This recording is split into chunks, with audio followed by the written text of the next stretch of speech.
সম্প্রতি সামাজিক যোগাযোগ মাধ্যমে একটি ভিডিও ভাইরাল হয়েছে।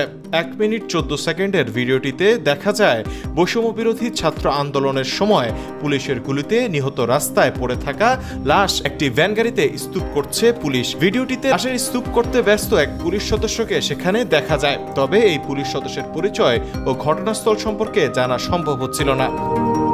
তবে ভিডিওটি বিশ্লেষণ করে শনাক্ত করা গেছে এই পুলিশ সদস্যকে। তিনি হলেন ঢাকা জেলা উত্তর গোয়েন্দা পুলিশের পরিদর্শক আরাফাত হোসেন। বরিশালের বাসিন্দা আরাফাত প্রায় 2 বছর আগে ঢাকা জেলার গোয়েন্দা বিভাগে যোগ দেন। জগন্নাথ বিশ্ববিদ্যালয়ের ভূগোল ও পরিবেশ বিভাগে পড়াশোনা করেছেন তিনি। আরাফাতের বাবা মোহাম্মদ আরিফ হোসেন বদরটুনি মাধ্যমিক বিদ্যালয়ের অবসরপ্রাপ্ত প্রধান শিক্ষক এবং হরিনাথপুর ইউনিয়ন আওয়ামী লীগের সাবেক সভাপতি। ভিডিও ভাইরাল হওয়ার পর থেকে আরাফাতকে আর পাওয়া যাচ্ছে না। আত্মগোপনে চলে গেছেন তিনি। তার মোবাইল ফোন নম্বরটিও বন্ধ পাওয়া যাচ্ছে।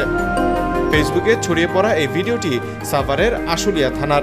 এএফপির ফ্যাক্ট চেকিং এডিটর কদরউদ্দিন শিশির তার ফেসবুক টাইমলাইনে ঘটনাটি 5 আগস্ট আশুলিয়া থানার নিকটবর্তী এলাকার বলে উল্লেখ করেছেন। ভিডিওটির 1 মিনিট 6 সেকেন্ডে একটি পোস্টার দেখা যায়, যা স্থানীয় ধামসোনা ইউনিয়ন সভাপতি প্রার্থী ও 7 নং ওয়ার্ডের মেম্বার প্রার্থী আবুল হোসেনের।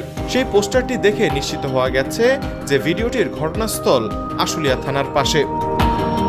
এ ব্যাপারে ঢাকা জেলা উত্তর গোয়েন্দা পুলিশের পরিদর্শক রিয়াজউদ্দিন আহমেদ বিপ্লব সংবাদ মাধ্যমকে বলেন, আরাফাতের ছবিটি সোশ্যাল মিডিয়ায় ভাইরাল হওয়ার পর আরাফাত ভেঙে পড়েছেন। তিনি বলেন, তারা সেদিন ঢাকা জেলা পুলিশের অতিরিক্ত পুলিশ সুপার আব্দুল আহিল কাফির নির্দেশ পালন করেছেন। আহমেদ কৌশিক, দেশ বর্তমান।